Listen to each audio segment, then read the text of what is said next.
కథలెన్నో చెప్పారు, కవితల్ని రాశారు, కాలాలు దాటారు, యుద్ధాలు చేశారు. ప్రేమలో తప్పు లేదు, ప్రేమలో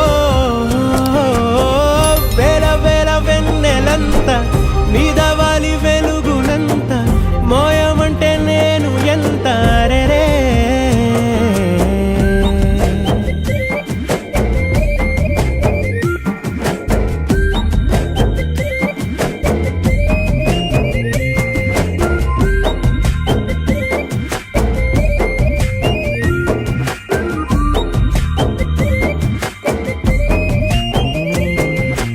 ఆకాశం తాకాలి అని ఉందా, నాతో రా చూపిస్తా